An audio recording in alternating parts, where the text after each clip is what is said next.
Одним из самых таких ярких был моментов это ваша борьба с нынешним министром культуры Владимиром Мединским, да?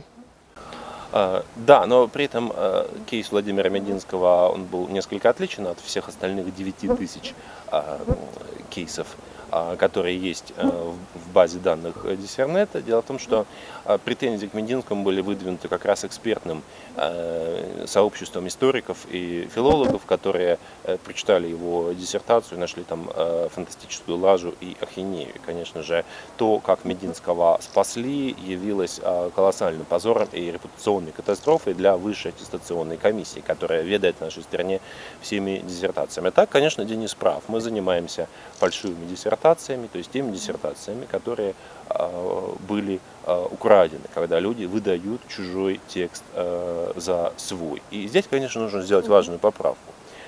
Нас, безусловно, в большей степени интересуют те, кто эти диссертации продавали, а не те, кто их купили.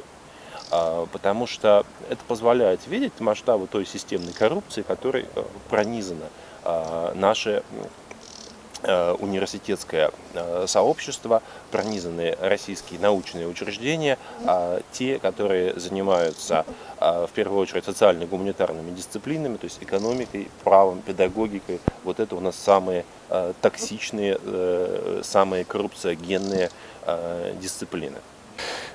Ну, с Мединским, я так понял, вопрос до конца не решен. С Мединским вопрос решен абсолютно до конца, в том плане, что... Но он же продолжает работать министром культуры, тем не менее. По идее, если он украл, то, наверное, надо поднимать вопрос о его несоответствии занимаемой должности. Так, по идее, логично было бы.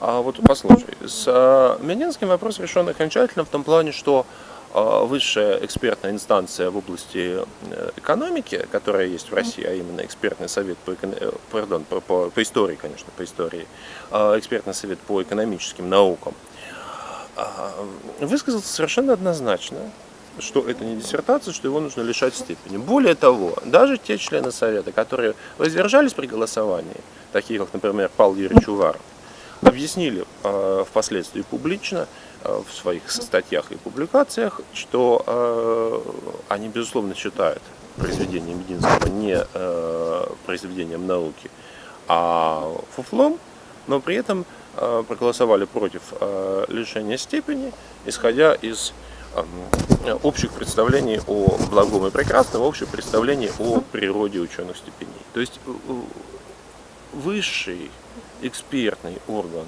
исторического сообщества высказался однозначно.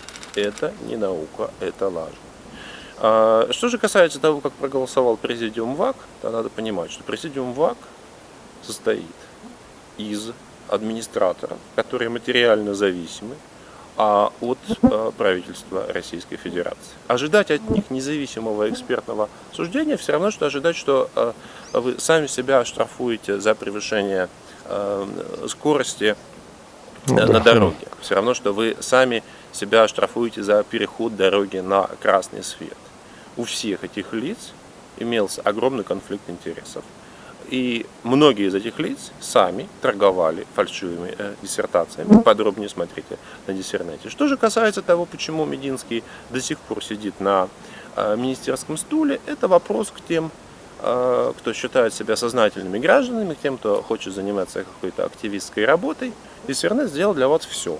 Диссернет провел экспертизу, Диссернет помог историческому сообществу написать это заявление о лишении ученой степени.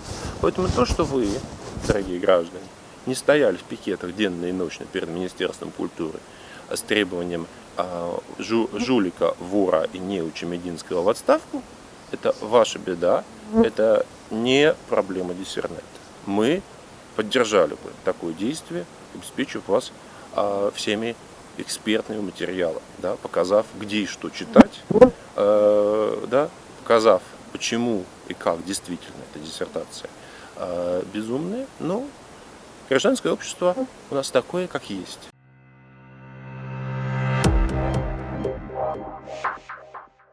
Что касается ее краденой диссертации, то факт ее кражи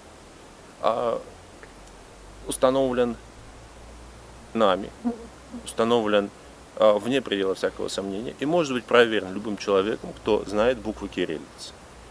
Вы заходите на наш сайт, вы видите таблицу сравнений. Вы видите, что Евгения Исаевна Михайлова крала чужой текст десятками страниц. И это продемонстрирует. Это все имеется в открытом публичном доступе в виде сравнительной таблицы. Пожалуйста, если Евгения Исаевна считает, что носорог – это бегемот, пусть она покажет нам нашу сравнительную табличку и пусть скажет, где в ней ошибки, почему в ней неправда.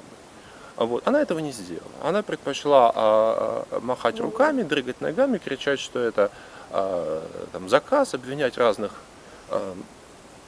деятелей нашего якутского политикума в том, что это был заказ. Когда мне эта информация шла, я сидел у себя в офисе и дико хохотал, потому что, ну знаете, очень смешно, когда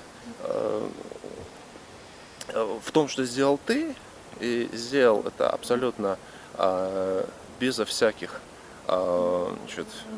внешних побуждений, вдруг начинают обвинять разных, ну чуть ли не десятки людей, которые здесь ходят по Якутску, мне было очень смешно. Да, Евгения Исаевна попала под этот нож вместе с десятками российских ректоров, вместе с сотнями российских политиков, вместе с тысячами российских простых жуликов и воров. Попала под этот нож, потому что нам так было угодно. Вот. Она здесь закатывала истерики разным персонажам, кого-то запугивала, кого-то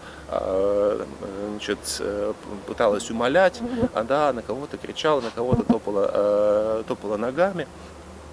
Вот. Не понимаю, что на самом деле ее обвинили в воровстве не потому, что кто-то с ней политически поругался, просто потому что она воровка. Ну так вот, этот факт воровства затвержен совершенно основательно и бесповоротно. Подчеркиваю, что по существу она его ни разу не оспорила. Она привела в свое оправдание какую-то на колени сбацанную писульку от своих же, по-моему, то ли руководителей, то ли оппонентов по этой защите, которые дали ей справку о том, что она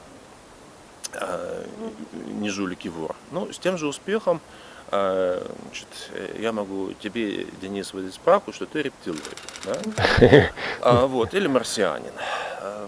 Поэтому, ну, как бы, все установлено, все данные в публичном доступе. Кто не согласен с нашим сравнением текстов, пожалуйста, с вашими аргументами сюда в студию, под камеры. Показывайте нашу табличку, где в ней ошибка. Нет, такого аргумента у Евгении Исаевны нет. Это означает, что ей просто нечего сказать. Это означает, что она была и остается воровкой. Что же касается того, почему ее не лишили ученой степени, здесь как раз ответ очень простой. Дмитрий Анатольевич Медведев в 2013 году запретил изучать на предмет плагиата с целью лишения ученой степени те диссертации, которые защищены ранее, 1 января 2011 года. Прошу всех запомнить эту дату. Если вы видите человека, который защитился раньше 2011 года, он человек при этом плагиатор, то этот человек должен кланяться и благодарить Дмитрию Анатольевичу Медведеву за то, что тот ему позволил незаконно и незаслуженно восхищенную степень кандидата или доктора наук носить в течение всей оставшейся жизни. И, кстати, воровать из бюджета деньги, получая кандидатскую или докторскую надбавку.